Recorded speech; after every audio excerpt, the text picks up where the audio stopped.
is we are going to be looking at the graphs of the functions, and you have to be able to identify key features off of your graph. Make sure that's on. So some of our key features we're going to be dealing with. First one is determining whether the function is an increasing function. It's increasing because the graph will go up as you move from the left to the right. You always are going to be going left to right, just as if you were reading a book. You read your words left to right. A decreasing graph would then be moving down as you go left to right through the graph. So it's pretty easy to be able to identify when it's increasing and decreasing. What the tricky part is writing the notation to identify that the graph is increasing and decreasing. So let's try those first. So let's take a look at example A. So as I start with example A, I'm going to start over here on the left side of the graph.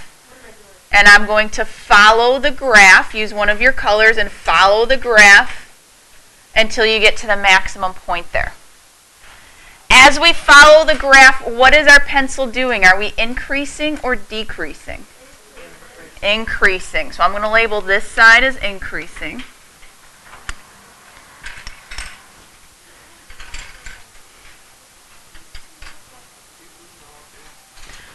So using the other color from the maximum, keep going to the right. What's our graph doing now? Decreasing.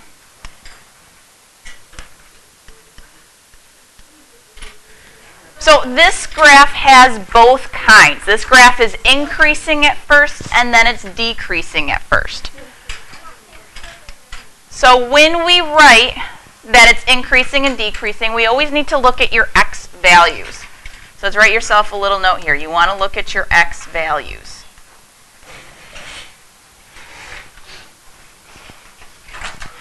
So what is that x value where the graph changes from increasing to decreasing?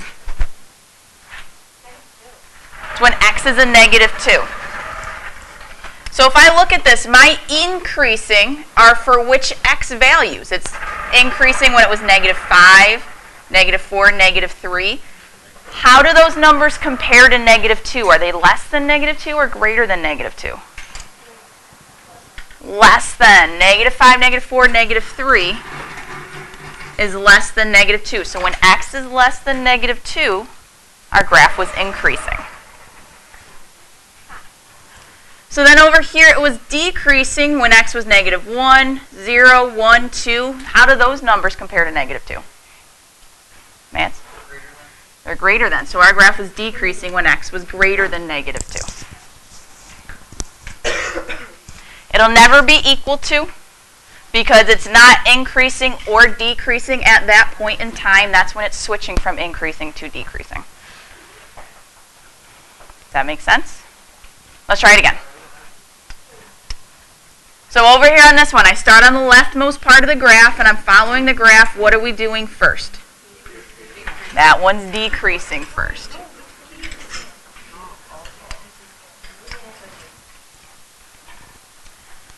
So after we're decreasing, what does the graph start doing? Then it starts increasing.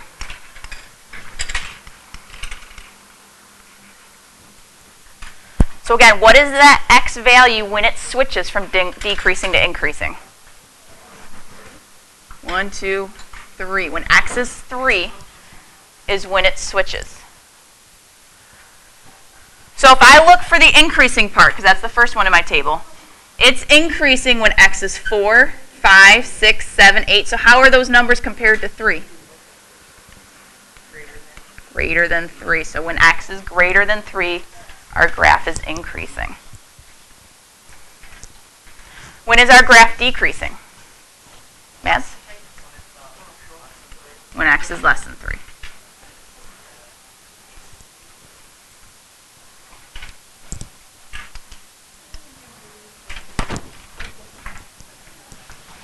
So then our third graph over here, if I follow my line, what's my graph doing? Increasing. Does this graph ever decrease? No.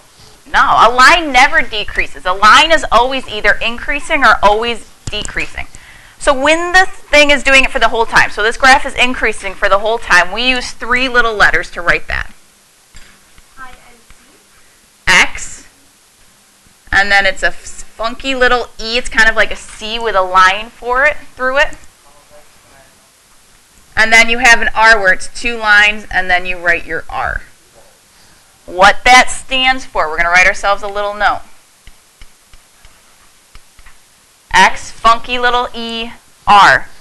What that stands for is that's saying X is an element of the reals.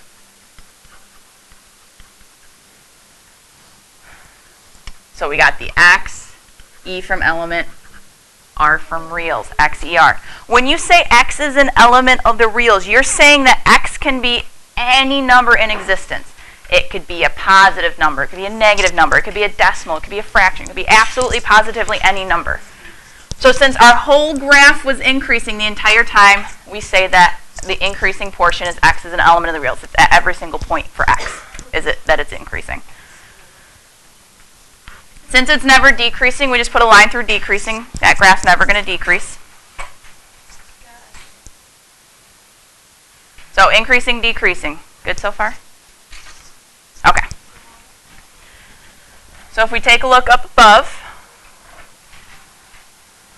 our next definition is positive. A graph is positive when it's located above the x-axis. And then it's negative when it's located below the x-axis. The reason being is you're looking at your y values for those ones. We're positive above the x-axis because that's when your y values are positive. It's negative below because that's when your y values are negative. That's why we say it's positive, negative.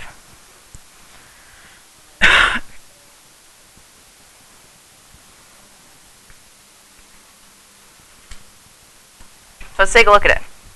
Positive, negative is on the bottom of our chart. So we're going to go to the bottom of our chart for right now. So again, our graph is positive when it's above the x-axis, and it's negative when it's below. So our first graph there, is it ever positive? Yes. It's got this little piece here. It goes up and over. That whole section right there is positive because it's above your x-axis. What is this number here when it starts becoming positive? And what is it here when it goes negative again? 0. So our positive section for this first graph goes from -4 is less than x is less than 0. Whenever your section is in the middle like that, you put the 2 numbers on the outside, your x goes in the middle, always a less than sign. So -4 is less than x is less than 0. How many pieces of that first graph are negative? 2 of them. You've got this piece that's negative, and you've got this piece over here that's negative. Does look like a wishbone. So again, the negative parts are at -5. When x is -6, it would be negative. When x is -7. So if x is less than -4, our graph is negative. That's the first part. When else is it negative? When x is what than 0? When x is greater than 0. And since they're 2 separate little pieces, we have to write that word or in the middle. Because you can't be less than -4 and greater than 0 at the same time. You can't be in 2 places at once. So you're either less than -4 or you're greater than 0.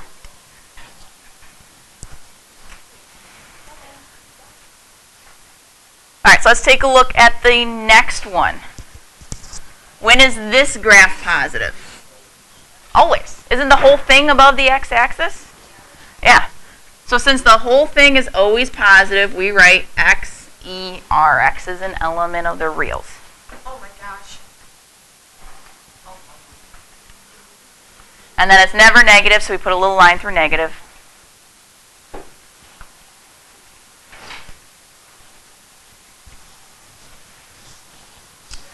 And then our third one, is it positive and negative? Yes. It changes right here. What's that x value?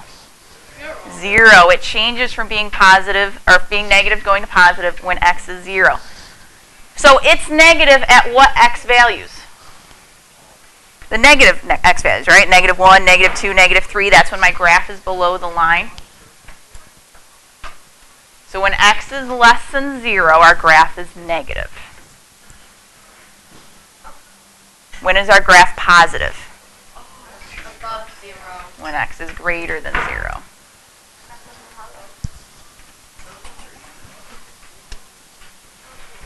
Again, I feel like it's easy for you to be able to look at the graph and tell when it's positive and negative. It's writing the notation that's a little tricky sometimes. All right, domain and range. We talked about domain and range last time. Remember, domain are your x values. Range are your y values. But instead of saying x values, y values, we're going to say domain and range. Got to start using the big kid terms. So what you have to ask yourself when you look at these graphs, when you're trying to decide your domain and range is, will the graph be able to use every single number that exists for that? So like if we're looking at this first graph, looking for our domain, so we're looking at our x values, will this graph keep going on? No. Yeah, it's got arrows. This graph is going to keep going on and on forever. So it will slowly work its way out to the sides. It's going to take a while, but it'll get there. So could that graph use every single x value? Yeah, it eventually will. So we say x is an element of the reals. It will use every single x value eventually. It's just a C with a line through the middle. All right, let's take a look at part B. Let's look at the domain for B. Again, it's got arrows on the end. So could it eventually be every single x value? So this one is also x is an element of the reals.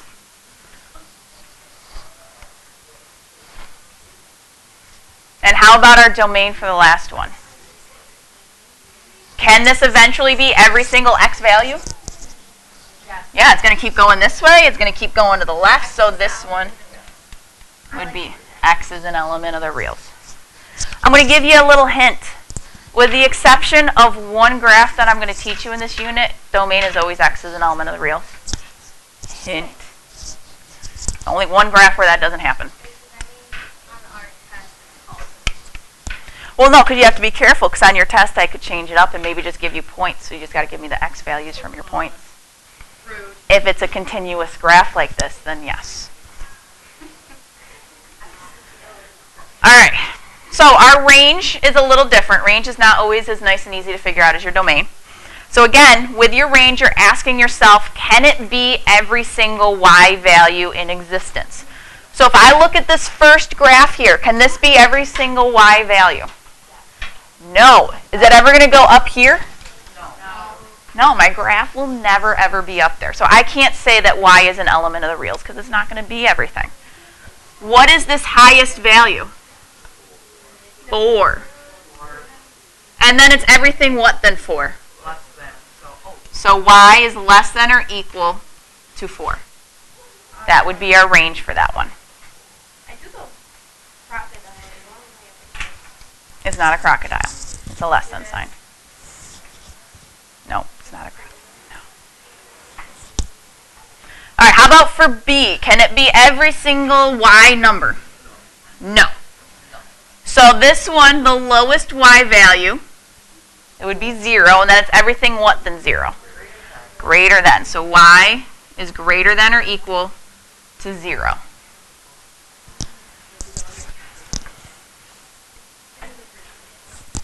And then how about for C? Can C be every single y value in existence? Yes, because it's going to keep going up, it's going to keep going down. So y is an element of the reals. because we're dealing with range, so we got to write y. Range is the only time you're going to write y. All the other ones are always in terms of x.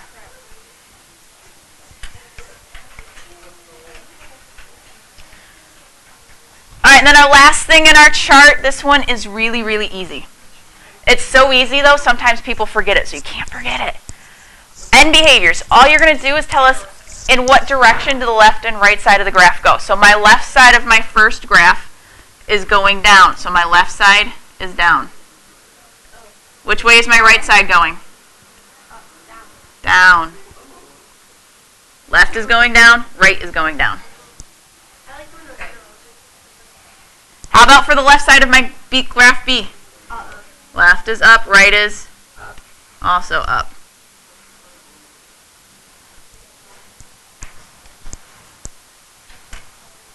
How about for graph C? Left side is down. Right side is up. That's our end behaviors. Pretty simple. As I said, it's so simple. A lot of people on your quiz, you're like, I don't remember doing that, but it was so simple. You just got to tell me which direction is it going. Going up or down?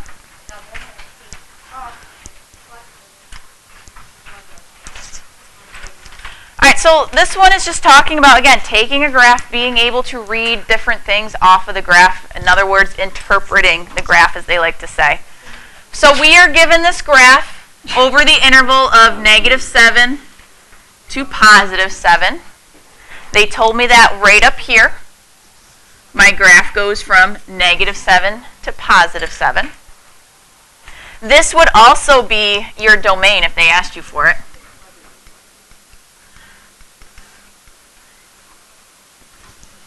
This one would not have a domain of x is an element of the reals because there's no arrows. It doesn't go on forever. This one is a restricted domain, as we call it. So part A, they want us to find the maximum and minimum values of the function, state the values of x where they occur as well. We have more than one maximum. We have more than one minimum. Right here, that end point on the left, that would be one of our maximums. So I'm going to state that as a max. Way up here, where x is -1, that's another maximum. And where's my third maximum? Right here. The other one goes off. And where x is 5. There's our other maximum. So that was where x was -7, -1, and 5. Those were our maxes. How many minimums do we have? How many minimums? No? 3. We got one here, one there, and then our third one at the end point.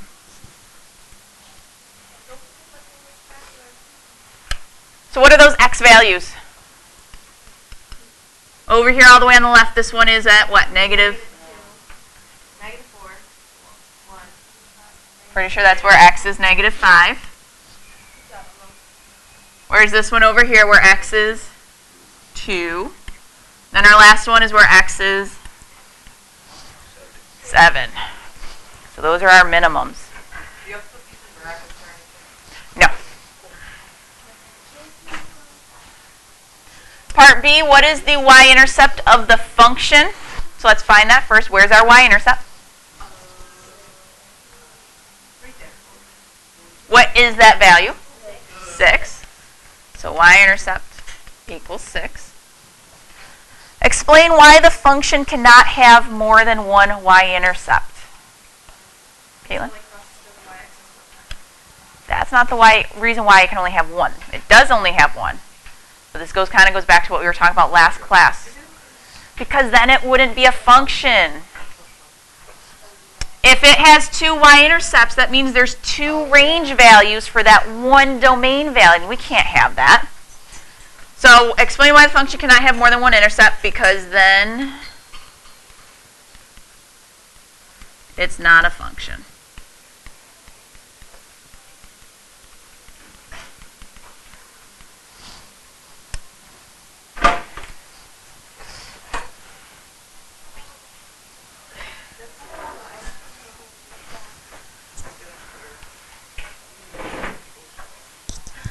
All right, C, give the x-intercepts of the function. These are also known as the function's zeros because it's where the function equals a 0. So we got to find our x-axis. We have 1, 2. Negative what? Where x is -6 and where x is -4. Those are our two x-intercepts. And as it says, known as zeros. All right, so for this part, you might want to use one of your colors.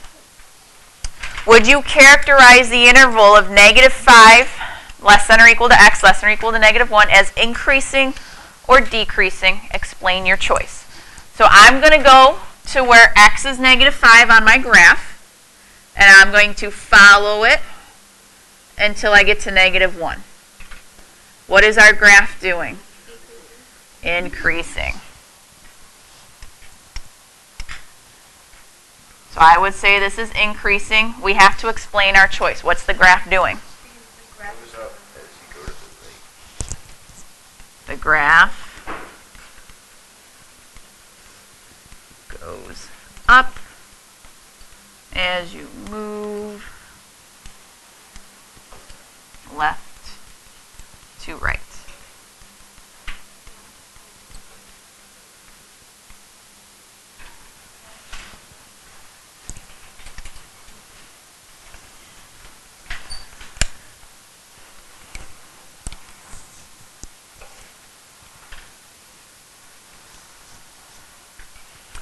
So in part E, give one additional interval over which the function is increasing and one interval over which it is decreasing. So let's find another one where it's increasing. How about if we go from this minimum to that maximum? What are those x values from there to there? 2 to 5. So remember, we write this as 2 is less than x is less than 5. And then how many decreasing sections do we have to choose from? 3. All right, if you want to do the first one, we can. So it's decreasing from here to here. So that's from where to where? -7 is less than x is less than -5. You always got to put the smaller number first.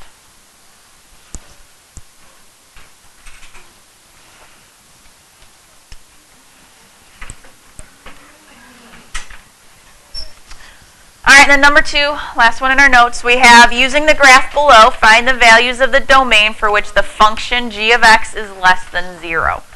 They love to use this notation. So you have to remember, if the function is less than 0, what kind of a value is it? Positive or negative? Negative. So we're looking for when the function is negative. So how would I find that on my graph? It's got to be below the x-axis. So from here to here is negative. So what are our x values? What's that value?